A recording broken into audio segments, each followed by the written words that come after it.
Bonjour et bienvenue sur notre chaîne YouTube Maladies infectieuses Algérie. Je vais présenter un topo intitulé Morsures et risques infectieux. On va voir les risques infectieux dus aux agents infectieux habituels communs à plusieurs espèces animales et les agents infectieux spécifiques. Et à la fin, on va voir la prise en charge thérapeutique d'une morsure selon les directives nationales en Algérie. Les plaies par morsure et griffure sont fréquentes, qui sont à haut risque infectieux, mais c'est la rage qui constitue le risque majeur en Algérie. L'éradication totale de cette encéphalite mortelle reste difficile du fait de la prolifération des chiens et des chats errants et de la vaccination non systématique des animaux domestiques.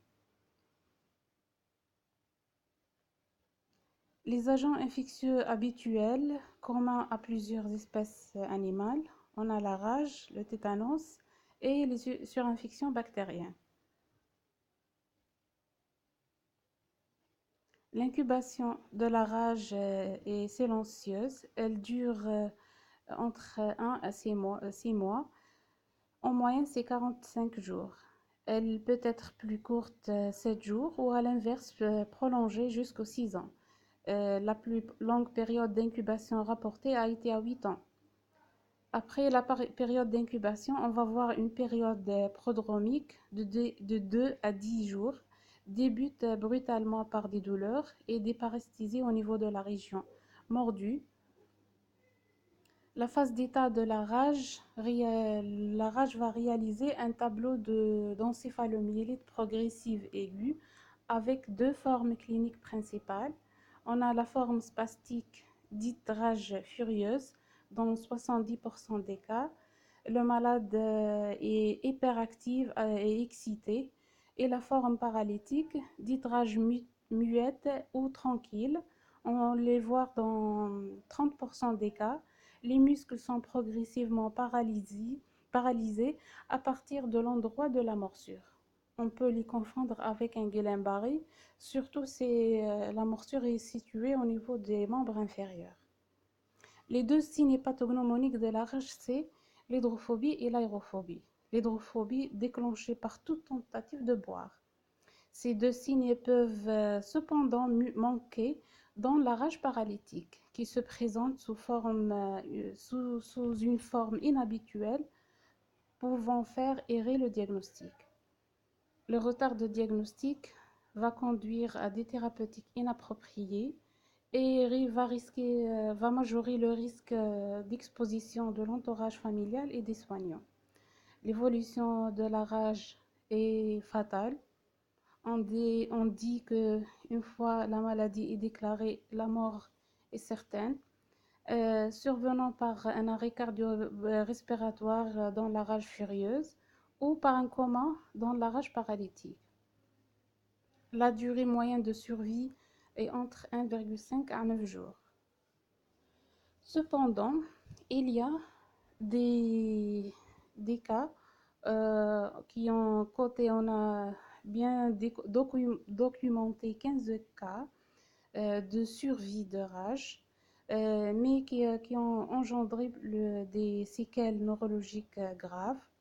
On a également un miracle, dit miracle de Austin, c'est une fille de 17 ans qui était mordue dans une grotte par une chauve-souris, ayant arrêté la vaccination dès la première injection et guérie. Elle a développé des anticorps au niveau de l'LCR et au niveau du sang.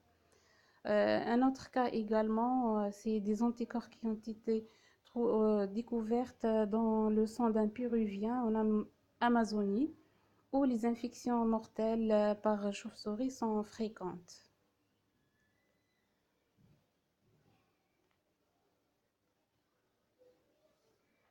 Deuxième risque infectieux dû aux morsures, c'est le tétanos.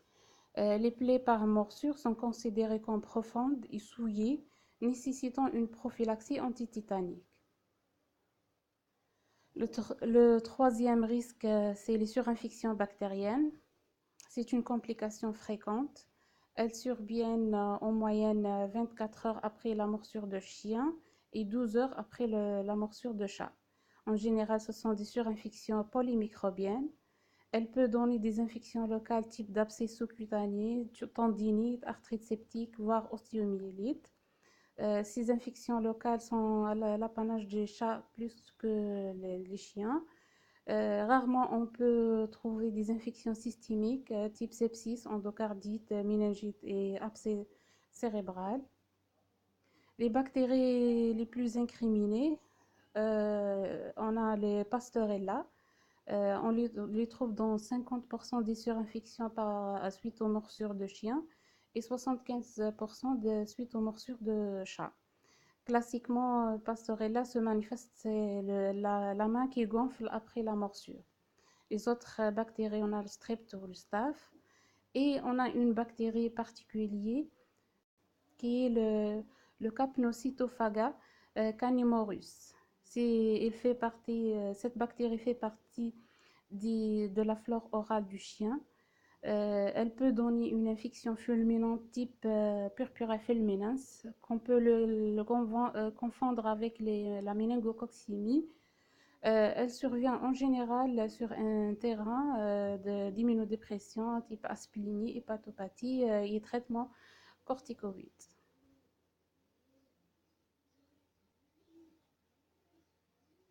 Les autres risques infectieux dus aux agents infectieux spécifiques, on a les maladies des griffes de chat, leptospirose et la tularemie.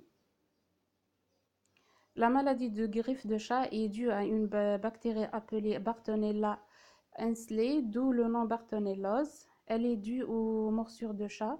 Cliniquement, elle commence par une papule ou pustule au site d'inoculation en 3 à 10 jours, qui persiste entre 1 à 3 semaines. Puis il va y avoir une ou plusieurs adénopathies inflammatoires satellites. Ces adénopathies vont suppurer secondairement. Le diagnostic se pose par une sérologie ou par recherche d'ADN par PCR. L'évolution, elle est spontanément favorable. On peut donner l'azithromycine pour accélérer l'évolution s'il y a une atteinte ganglionnaire sévère. La contamination se fait par un contact direct ou indirect avec les animaux sauvages ou domestiques. Surtout, c'est les urines des rongeurs. Ces bactéries peuvent traverser une muqueuse saine ou bien une peau lésée.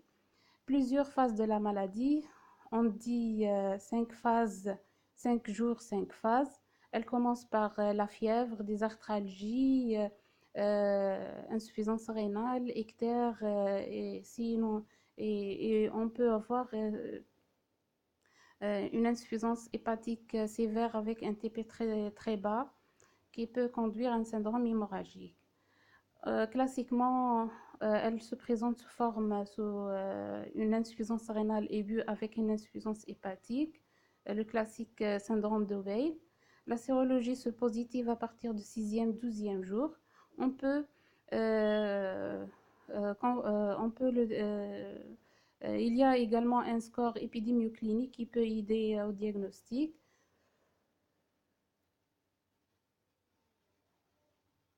La tularemie. La tularemie est due à une bactérie appelée Francisella tularensis, rarement par morsure. Souvent, la tularemie elle est secondaire à une piqûre de tique ou bien une manipulation des tissus ou des liquides biologiques d'un animal infecté. Essentiellement, c'est le lapin. Elle se présente sous forme ulcéro-glandulaire, commence par une fièvre, puis apparition d'une papule qui va s'ulcérer, qui persiste pendant des semaines. Secondairement, on va voir une apparition des adénopathies tendues, peuvent se suppurer. Le diagnostic se fait par culture ou par PCR et la sérologie se positive tardivement à partir du 15e jour. Le traitement antibiotique, c'est la gentamicine. Merci pour votre attention. Euh, pour la conduite à tenir euh, euh, devant un cas de morsure, euh, on va la discuter dans un autre vidéo. Euh, Enfin, encouragez-nous par un simple clic, abonnez-vous et merci une deuxième fois.